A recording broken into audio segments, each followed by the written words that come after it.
Hello learners, welcome to my channel enlighten knowledge. आज हम करने जा रहे हैं थ्योरी ऑफ प्रोडक्शन में आपके लॉज ऑफ रिटर्न्स के बारे में। जो आपने लॉ ऑफ वेरिएबल प्रोपोर्शंस पढ़ा है उसके ही आगे काइंड्स होते हैं लॉज ऑफ रिटर्न्स के, जिसे हम लोग laws of returns to factor के नाम से भी जानते थे। इसके 3 काइंड्स होते हैं, उन 3 में से हम आज लॉ ऑफ डिमिनिशिंग रिटर्न्स के बारे में पढ़ने जा रहे हैं। मतलब जहाँ पे आपको रिटर्न्स कम मिलते हैं और आपकी जो कॉस्ट है वो ज़्यादा लग जाती है। तो आइए शुरू करते हैं। Kinds of laws of returns. जो क्लासिकल इकोनॉमिस्ट थे उन्होंने आपके जो लॉज ऑफ रिटर्न्स को 3 भागों में बांटा था। लॉ ऑफ डिमिनिशिंग रिटर्न्स, जिसे हम लोग लॉ ऑफ इंक्रीजिंग कॉस्ट के नाम से भी जानते हैं। सेकंड है लॉ ऑफ इंक्रीजिंग रिटर्न्स। मतलब क्या है, आपको रिटर्न ज़्यादा मिल रहे हैं, उसका सेकंड जो नेम होता है वो होता है लॉ ऑफ डिमिनिशिंग कॉस्ट, मतलब कॉस्ट कम पड़ रही है। और third one is law of constant returns. आपको रिटर्न्स भी कांस्टेंट मिल रहे हैं और आपको कॉस्ट भी इसमें कांस्टेंट ही पड़ती है। तो हम लॉ ऑफ डिमिनिशिंग रिटर्न्स के बारे में आज बात कर लेते हैं। The law first explained by Edward West. जो आपका ये लॉ था वो सबसे पहले किसने दिया था, किसने एक्सप्लेन किया था? एडवर्ड वेस्ट ने। इसके साथ ये और उनके अदर क्लासिकल इकोनॉमिस्ट हैं जो रिकार्डो है, या नियो क्लासिकल इकोनॉमिस्ट मार्शल हो गए, इन्होंने इस लॉ को एग्रीकल्चर प्रोडक्शन के कंसेप्ट में पढ़ने की कोशिश की है। इस लॉ के अकॉर्डिंग क्या होता है कि जैसे जैसे हम लोग क्या करते हैं, फैक्टर्स ऑफ प्रोडक्शन को बढ़ाते हैं, जैसे जैसे फैक्टर्स ऑफ प्रोडक्शन को बढ़ाया जाता है, जो उस पर हमारी जो कॉस्ट पड़ने वाली होती है वो ज़्यादा हो जाती है। कि इसका मतलब ये है कि जैसे जैसे हम फैक्टर्स ऑफ प्रोडक्शन को बढ़ा रहे हैं उससे हमें प्रोडक्शन तो कम मिल रही है, रिटर्न्स कम मिल रहे हैं, लेकिन क्या होता है कि कॉस्ट जो हम पर यूनिट कॉस्ट होती है प्रोडक्शन की वो हमें ज़्यादा पड़ रही होती है। इसी वजह से इसका दूसरा नाम क्या है? Law of increasing cost. अगर आपको आ जाता है लॉ ऑफ डिमिनिशिंग रिटर्न्स तो इसको हम लोग लॉ ऑफ इंक्रीजिंग कॉस्ट के नाम से भी जानते हैं। Next is according to this law, ये लॉ कहता क्या है कि as more and more units of labour are employed, जब हम ज़्यादा से ज़्यादा यूनिट्स लेबर के एम्प्लॉय करवा देते हैं एक गिवन पीस ऑफ लैंड पे, तो उससे जो मिलने वाली प्रोडक्टिविटी होती है, जो मार्जिनल प्रोडक्टिविटी होती है एडिशनल यूनिट्स लगाने के बाद, वो क्या होती है? गॉन डिमिनिशिंग, मतलब कम होती जाती है। मॉडर्न इकोनॉमिस्ट ने इसको थोड़ा वाइडर सेंस में लिया था। ये हमने यहाँ तक क्लासिकल इकोनॉमिस्ट की बात की है, लेकिन क्या है, जो मॉडर्न इकोनॉमिस्ट है वो सोचते हैं कि ये जो लॉ है वो ना कि सिर्फ एग्रीकल्चर, लेकिन बाकी सारे जहाँ पे भी प्रोडक्शन का स्फीयर अराइज होता है, फॉर एग्जांपल एग्रीकल्चर इंडस्ट्री, वहाँ पर भी ये लॉ अप्लाई किया जाता है। तो इसके हम अब अजप्शंस को पढ़ लेते हैं। पहली अजप्शन ली गई है शॉर्ट पीरियड की। जैसे हमने लॉ ऑफ वेरिएबल प्रोपोर्शंस में किया था कि हम फिक्स जो चीज़ है उसको फिक्स मान के चलते हैं, चेंज नहीं कर पाते हैं, that is a fixed production technique. लेकिन जो वेरिएबल फैक्टर्स है उसको हम लोग चेंज कर पा रहे थे, तो शॉर्ट पीरियड हम लेकर चलते हैं। अगर आपको किसी चीज़ की प्रोडक्शन बढ़ानी है तो आपके पास बहुत कम टाइम पीरियड है कि आप जो वेरिएबल फैक्टर है उसको इंक्रीज डिक्रीज कर सकते हो, लेकिन जो फिक्स फैक्टर है उसको इंक्रीज नहीं कर सकते हो। मतलब वन और the other factor can not be increase. इसी वजह से जो वो फैक्टर्स होते हैं उसे हम लोग फिक्स रखते हैं। Second one is technique of production में कोई भी चेंज नहीं आएगा। There is no change in method. कोई मैथड में आप जैसा मैथड यूज़ कर रहे हो प्रोडक्शन करने के लिए आप वहीं करोगे, उसमें कोई भी चेंज नहीं आएगा। Change in the proportion of the factors, हमने पढ़ा ही था लॉ ऑफ वेरिएबल प्रोपोर्शन में कि हम लोग प्रोपोर्शन चेंज कर सकते हैं। फॉर एग्जांपल लैंड अगर 1 हेक्टेयर है तो 1 को ही लेकर चलोगे, लेकिन जो लेबर है उसको हम लोग चेंज कर पाते हैं, 1 यूनिट 2 3 यूनिट, तो प्रोपोर्शन भी क्या हो रही है? चेंज हो रही है, 1:1 1:2 1:3 की।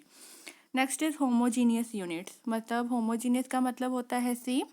जो आप फैक्टर्स ऑफ प्रोडक्शन यूज़ कर रहे हो वो क्या है, उनकी स्किल पावर कैपेसिटी सारा कुछ सेम लेकर ही चलोगे। Adequate dosage of labour and capital, ये हमारी लास्ट अजम्पशन है कि आप लेबर एंड कैपिटल के कुछ सफिशेंट यूनिट्स ही लेकर चलोगे जो आपके पास अवेलेबल होंगे उस टाइम ऑफ पीरियड पे। तो ये हमारे कुछ अजम्पशंस थी। आगे हम एक्सप्लेनेशन कर लेते हैं। देखिए लॉ ऑफ डिमिनिशिंग रिटर्न्स, इसका मतलब ये है कि लेबर बढ़ाने से हमें ज़्यादा फ़ायदा नहीं हो रहा है, हमें कम रिटर्न मिल रहे हैं लेबर को बढ़ाने से। हमारे जो रिटर्न है वो क्या हो रहे हैं, धीरे धीरे कम होते जा रहे हैं, डिमिनिशिंग होते जा रहे हैं। For example units of land आपने फिक्स रखा है, क्योंकि क्या है, ये फिक्स्ड चीज़ है, ये फिक्स है। लेबर आपकी क्या है, वेरिएबल फैक्टर है, इसको हम लोग चेंज कर सकते हैं। ये तो 2 हेक्टेयर वहीं की वही रहेगी। जब हम लोग एक लेबर लगा रहे थे 2 हेक्टेयर लैंड पे, तो हमें 5 यूनिट्स की प्रोडक्शन हो रही थी। 5 क्विंटल्स ऑफ वीट लेके चल लो। नेक्स्ट अगर हमने 2 हेक्टेयर लैंड पे 2 लेबर्स लगाए, हमें 8 की प्रोडक्शन हुई, मतलब प्रोडक्शन तो बड़ी है।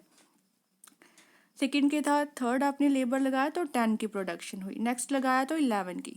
लेकिन अब जब हम इनका डिफरेंस निकालते हैं तो यहाँ तो ऊपर कुछ नहीं आएगा, हाइफन आ जाएगा। 8 में से 5 अगर माइनस कर दो तो 3 आ जाएगा। 10 माइनस 8 2 एंड 11 माइनस 10 1। अब यहाँ से आपको एक चीज़ पता लग रही होगी, पहले तो हमारी मार्जिनल प्रोडक्टिविटी 3 की निकली, मतलब फ़ायदा हुआ है सेकंड लेबर लगाने से। लेकिन जैसे जैसे हम लेबर को बढ़ा रहे हैं, हमारी जो मार्जिनल प्रोडक्शन है वो कम होती जा रही है। फिर हमें सिर्फ 2 की एडिशन मिली, फिर सिर्फ 1 की एडिशन मिली। इसका मतलब अगर हम और भी लेबर यूज़ करते जाएंगे, हमारी जो प्रोडक्टिविटी है उसमें कोई ज़्यादा फ़ायदा नहीं हो रहा, मतलब हमें रिटर्न्स क्या मिल रहे हैं, उससे कम रिटर्न्स मिल रहे हैं। इसी वजह से इसको हम लोग लॉ ऑफ डिमिनिशिंग रिटर्न्स के नाम से जानते हैं।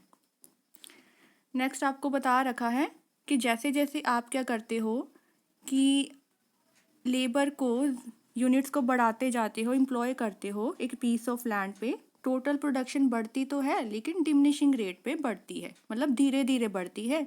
और मार्जिनल प्रोडक्शन उससे क्या होना शुरू हो जाती है, फॉल होना शुरू हो जाती है। जब हम इसकी कर्व बनाएंगे तो आपको एक चीज़ ध्यान में रखनी है कि यहाँ पे मार्जिनल प्रोडक्शन को वाई एक्सिस पे लेना है और यूनिट्स ऑफ लेबर को एक्स एक्सिस पे लेकर चलेंगे। कि आपके नीचे एक्स एक्सिस, ये वाई एक्सिस हो गई। यहाँ पे हम लोग लेबर की यूनिट्स को लेकर चल रहे हैं और इधर वाई एक्सिस पे आप ले रहे हो मार्जिनल प्रोडक्शन को। अब यहाँ पे बताना चाह रहे हैं जैसे जैसे आप लेबर के यूनिट्स को बढ़ाते हो 1 2 3 एंड 4, वैसे वैसे आपकी मार्जिनल प्रोडक्शन कम होती जाती है। आपका क्या आ जाएगा, जब एक लेबर लगाया था तो मार्जिनल प्रोडक्शन मिल रही थी आपको 4 की, सेकंड लगा रहे हो तो कम होके 3 की, मतलब उसमें जो डिफरेंस है वो क्या होता जा रहा था, कम होता जा रहा था। तो ये हमारे डिमिनिशिंग रिटर्न्स की कर्व बन जाएगी। This is our diminishing returns, मतलब हमें रिटर्न्स लेबर के ज़्यादा इस्तेमाल से वो कम मिल रहे हैं।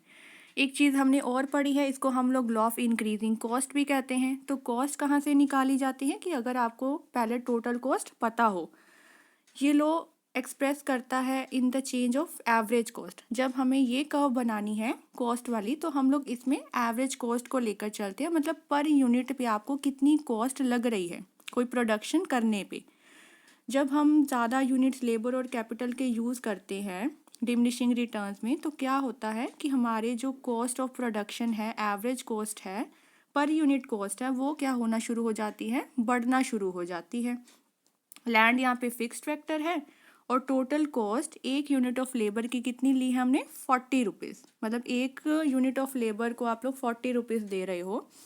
लैंड फिक्स है, लेबर यहाँ पे बढ़ा रहे हो, टोटल कॉस्ट पहले एक लेबर की कितनी पड़ी, 40, 2 लेबर लगाए तो कितनी बढ़ जाएगी, 80, क्योंकि 40 रुपीज़ तो एक लेबर की है, 40 + 40 कर देंगे तो 80 आ जाएगा।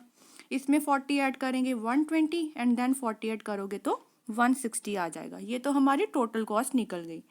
इससे जो प्रोडक्शन कितनी हो रही है वो हम सेम वहीं लेकर चल रहे हैं, पीछे वाली 5 8 10 और 11 की। एवरेज कॉस्ट निकालने का फॉर्मूला क्या होता है कि जो आपकी टोटल कॉस्ट होती है उसमें से आप लोग क्या कर दोगे, यहाँ पे आपका 5 आएगा, सॉरी, उसमें से आप टोटल प्रोडक्शन को डिवाइड कर दोगे।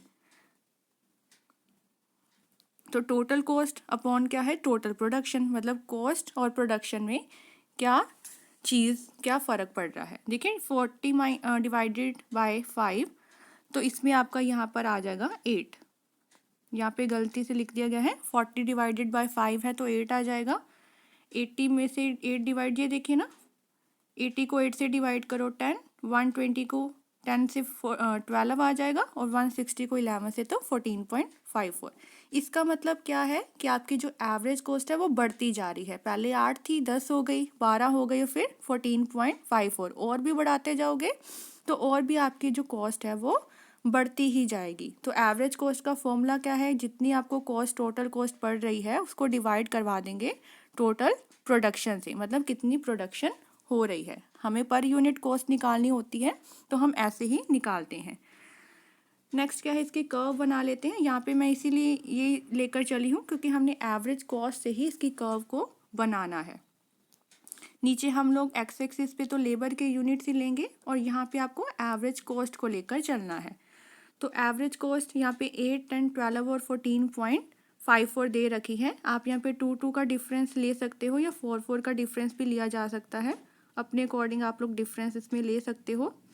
तो हम लोग यहाँ पे एक बार 2 का डिफरेंस लेकर चल लेते हैं। 10, 12, 14 और यहाँ पे आ जाएगा आपका 16। नीचे आपको लेबर के डोसेज लेने हैं 1, 2, 3 and 4। First unit of labour लगा रहे हो तो आपको कितने मिल रही है, 8 की प्रोडक्शन। सेकेंड यूनिट लगा रहे हो तो 10। नेक्स्ट इज 12 की कॉस्ट और अगला आपको 14 से थोड़ा सा ज़्यादा पड़ा है, यहाँ पर ले लेते हैं। तो ये आपकी क्या बन जाएगी, इंक्रीजिंग कॉस्ट की कर्व बन जाएगी। तो मतलब जैसे जैसे लेबर को बढ़ाते जा रहे हो आपकी जो कॉस्ट है, पर यूनिट कॉस्ट है, वो क्या हो रही है, बढ़ती ही जा रही है। तो आपका ये था इंक्रीजिंग कॉस्ट। बस आपको ये याद रखना है, डिमिनिशिंग रिटर्न्स है तो आपको इंक्रीजिंग कॉस्ट पड़ेगी, इंक्रीजिंग रिटर्न्स है तो आपको कम कॉस्ट पड़ेगी, डिमिनिशिंग कॉस्ट पड़ेगी। आई होप आपको क्लियर हो गया होगा। अगर वीडियो पसंद आई उस चैनल को ज़रूर सब्सक्राइब कीजिए, like share and comment and press the bell icon, ताकि हर वीडियो की नोटिफिकेशन आपको टाइम टू टाइम मिलती रहे। Thank you.